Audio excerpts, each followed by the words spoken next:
Hello friends, मैं स्वाति स्वागत करती हूँ आपका हमारे YouTube channel Siddharth sir live classes में। यहाँ पर आपको सभी तरह के टेट एग्ज़ाम्स की तैयारी करवाई जाती है, चाहे वह आपका यूपी टेट हो, एमपी टेट हो, सी टेट हो या फिर अदर कोई भी स्टेट का आपका टेट एग्ज़ाम हो। सभी तरह के टेट एग्ज़ाम्स की तैयारी आपको यहाँ पर बिल्कुल फ्री ऑफ कॉस्ट करवाई जाती है। सो फ्रेंड्स, यदि आप इस चैनल पर न्यू हैं तो प्लीज़ चैनल को सब्सक्राइब करें और बेल आइकन को प्रेस करें। और यदि आपको ये वीडियो पसंद आती है तो वीडियो को लाइक ज़रूर करें और अपने दोस्त फ्रेंड के साथ शेयर भी ज़रूर करें। तो फ्रेंड्स, आज हम आपके लिए लेकर आए हैं ईवीएस के कुछ most important one liner question जो आपके एग्जाम के लिए बहुत ज़्यादा यूज़फुल होंगे। तो चलिए बढ़ते हैं आज के हमारे सेशन में। तो आज का हमारा फर्स्ट क्वेश्चन है, निम्नलिखित में समस्यात्मक बालक कौन है। आपको यदि एग्जाम में क्वेश्चन आ जाए और पूछा जाए कि बताइए कि निम्नलिखित जो 4 ऑप्शंस दिए हुए हैं उसमें से समस्यात्मक बालक कौन है, तो आप किसे चूज करेंगे? चोरी करने वाले बालक को। आपको और भी अपराधी से रिलेटेड आपको वहाँ पर ऑप्शन दिए हुए हो सकते हैं, तो आपको वहाँ पर चूज़ करना है चोरी करने वाले बालक। ठीक है, आपको वहाँ पर 3 आपको पॉजिटिव ऑप्शंस मिलेंगे एंड एक निगेटिव मिलेगा। ठीक है, तो आपको निगेटिव वाला जो ऑप्शन है जो गलत होगा उसे ही आपको चूज़ करना है। तो जैसे आप यहाँ पर 4 ऑप्शन दिए रहे होंगे, उसमें से एक आपको दिया था चोरी करने वाले, तो ये आपका चोरी करने वाले क्या हो जाएगा? राइट हो जाएगा। ठीक है फ्रेंड्स, चलिए बढ़ते हैं नेक्स्ट।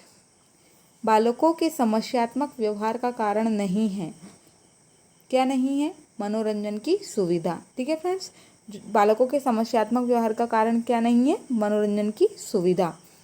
आगे है,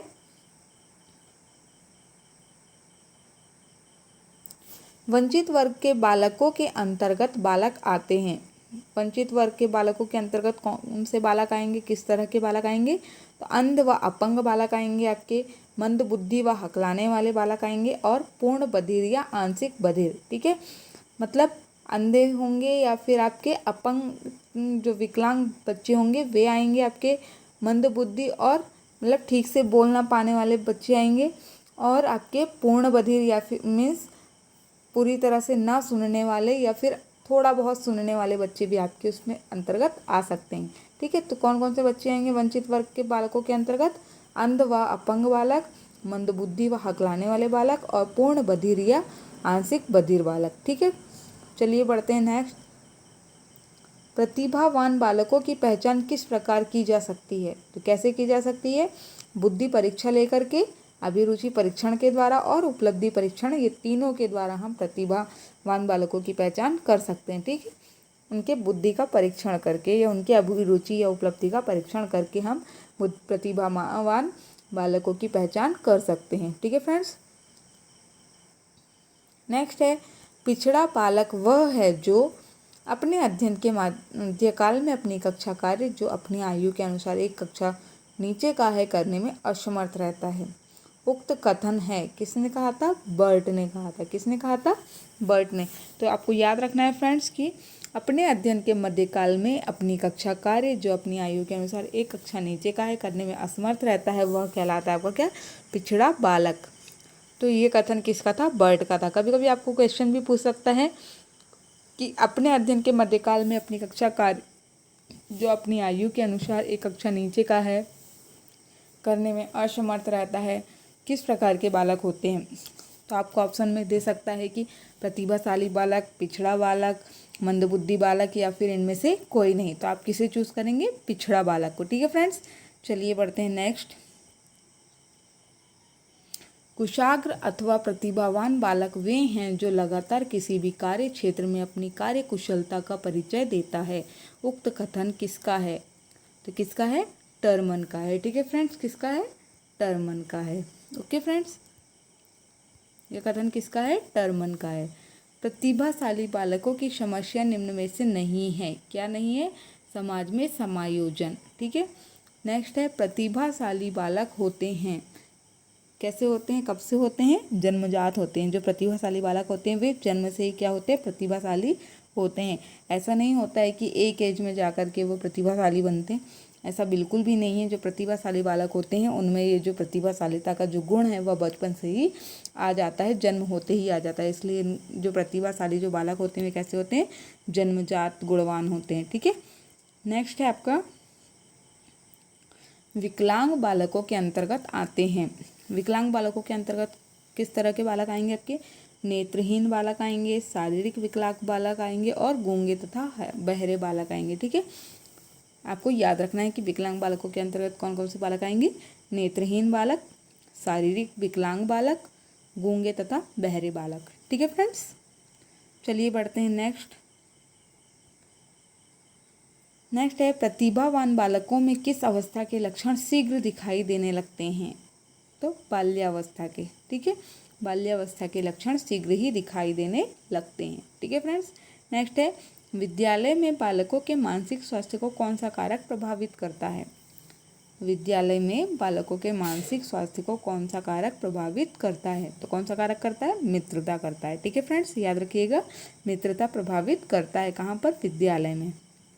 किसे? बालकों के मानसिक स्वास्थ्य को। ठीक है फ्रेंड्स, नेक्स्ट है मानसिक रूप से पिछड़े बालकों की विशेषता होती है। इनकी विशेषताएं क्या होती हैं? वे क्या होते हैं? संवेगात्मक रूप से अस्थिर होते हैं, रुचियां सीमित होती हैं और निरंतर अव्यवस्था उनमें पाई जाती है। ठीक है फ्रेंड्स, तो मानसिक रूप से पिछड़े बालकों की विशेषताएं कैसी होती है? वे संवेगात्मक रूप से कैसे होते हैं? अस्थिर होते हैं, उनमें रुचियां भी कैसी होती है? सीमित होती है और निरंतर अव्यवस्था भी उनमें देखने को मिलती है। ठीक है फ्रेंड्स, नेक्स्ट है आपका वह बालक जो व्यवहार के सामाजिक मापदंड से विचलित हो जाता है या भटक जाता है बाल अपराधी कहलाता है। यह कथन किसका है? तो यह कथन किसका है? हीली का है। किसका है? हीली। तो आपको याद रखना होगा ये स्टेटमेंट कि वह बालक जो व्यवहार के सामाजिक मापदंड से विचलित हो जाता है या भटक जाता है बाल अपराधी कहलाता है। तो यह कथन किसने दिया था? हीली ने दिया था। ठीक है फ्रेंड्स, नेक्स्ट है आपका शारीरिक रूप से विकलांग बालक निम्न में से नहीं होते हैं। कैसे नहीं होते? स्वस्थ। ठीक है, जो शारीरिक रूप से जो विकलांग बालक होते हैं वे कैसे नहीं होते? स्वस्थ नहीं होते हैं। ठीक है फ्रेंड्स, नेक्स्ट है आपका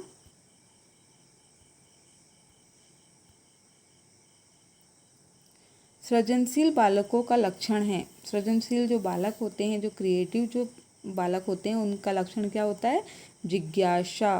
ठीक है, जो सृजनशील जो बालक होते हैं वे कैसे होते हैं? जिज्ञासु प्रवृत्ति के होते हैं। तो उनमें जिज्ञासा बहुत अधिक मात्रा में पाई जाती है, मतलब वे बहुत ज़्यादा कैसे होते हैं? जिज्ञासु होते हैं, किसी भी चीज़ को जानने की इच्छा उनमें प्रबल होती है। ठीक है फ्रेंड्स, नेक्स्ट है आपका मंद बुद्धि बालक की विशेषता नहीं होती है, जो कि बुद्धि लब्धि 105 से 110 के बीच होना। मंद बुद्धि बालकों की बुद्धि लब्धि 105 से 110 के बीच नहीं होती है। ठीक है फ्रेंड्स, नेक्स्ट है आपका मानसिक रूप से पिछड़े बालकों की पहचान निम्न से कर सकते हैं। तो किससे कर सकते हैं? बुद्धि परीक्षण, उपलब्धि परीक्षण, मंद बुद्धि बालकों की विशेषताओं को कसौटी मानकर। ठीक है, इन सभी के द्वारा हम क्या कर सकते हैं? पिछड़े बालकों की, मानसिक रूप से पिछड़े बालकों की पहचान कर सकते हैं। ठीक है फ्रेंड्स, बुद्धि परीक्षण, उपलब्धि परीक्षण, मंद बुद्धि बालकों की विशेषताओं को कसौटी मानकर। ठीक है फ्रेंड्स, नेक्स्ट है आपका परामर्श का उद्देश्य है छात्र को अपनी विशिष्ट योजनाओं और उचित दृष्टिकोण का विकास करने के समाधान में सहायता देना। यह कथन किसका है? तो किसका है फ्रेंड? जेसी अग्रवाल का है। ठीक है, याद रखिएगा, जेसी अग्रवाल जी का कथन क्या है? परामर्श का उद्देश्य है छात्र को अपनी विशिष्ट योजनाओं और उचित दृष्टिकोण का विकास करने के समाधान में सहायता देना। ठीक है, ये कथन है जेसी अग्रवाल जी का। ठीक है फ्रेंड्स, नेक्स्ट है आपका समायोजन मुख्य रूप से व्यक्ति की आंतरिक शक्तियों पर निर्भर होता है, पर्यावरण की अनुकूलता पर निर्भर होता है। ठीक है, जो समायोजन होता है वह मुख्य रूप से किस किस पर निर्भर होता है? व्यक्ति की आंतरिक शक्तियों पर निर्भर होता है और पर्यावरण की अनुकूलता पर भी निर्भर होता है। ठीक है फ्रेंड्स, आज का लास्ट है हमारा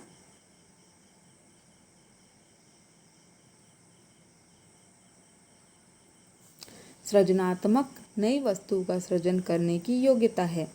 व्यापक अर्थ में सृजनात्मक से तात्पर्य नए विचारों एवं प्रतिभाओं के योग की कल्पना से है तथा जब स्वयं प्रेरित हो या दूसरे का दूसरे का अनुकरण ना करें। ठीक है, खुद से जो प्रेरित होते हैं वे कहलाएंगे। ठीक है, विचारों का संश्लेषण हो और जहाँ मानसिक कार्य केवल दूसरों के विचार का योग ना हो उपयुक्त कथन किसका है।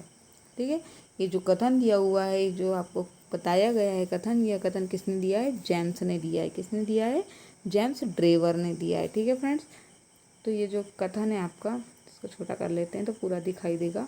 ठीक है, सृजनात्मक नई वस्तु का सृजन करने की योग्यता। कभी कभी आपको पूछ लेगा कि नई वस्तु का सृजन करने की योग्यता क्या कहलाती है, तो क्या कहलाएगी? आपकी सृजनात्मकता कहलाएगी। ठीक है फ्रेंड्स, क्या कहलाएगी? सृजनात्मकता कहलाएगी। व्यापक अर्थ में सृजनात्मकता से तात्पर्य नए विचारों एवं प्रतिभाओं के योगी कल्पना से है तथा विचारों का संश्लेषण हो और जहां मानसिक कार्य केवल दूसरों के विचार का योग ना हो। उपयुक्त कथन किसने दिया था? जेम्स ड्रेवर जी ने दिया था। तो फ्रेंड्स, ये थे हमारे आज के वन लाइनर क्वेश्चन, जो कि आपके एग्जाम के लिए बहुत ज़्यादा इंपॉर्टेंट है, तो आपको इन्हें याद रखना बहुत ज़्यादा ज़रूरी है। अधिकांश तौर पे जो कथन होते हैं वे आपको एग्ज़ाम में बहुत ज़्यादा भ्रमित कर देते हैं, कंफ्यूज कर देते हैं, और आप उनको क्या करके आ जाते हैं? गलत करके आ जाते हैं। तो फ्रेंड्स, आपको ये याद रखने की आवश्यकता होती है कि कथनों को आप कैसे याद रखेंगे। तो इसके लिए आप ज़्यादा से ज़्यादा प्रैक्टिस करेंगे तो ही आपको ये कथन याद हो सकते हैं। ठीक है फ्रेंड्स, तो फ्रेंड्स, यदि आपको ये वीडियो पसंद आई है तो प्लीज़ वीडियो को लाइक ज़रूर करें और हमारे चैनल को सब्सक्राइब ज़रूर करें। Thank you.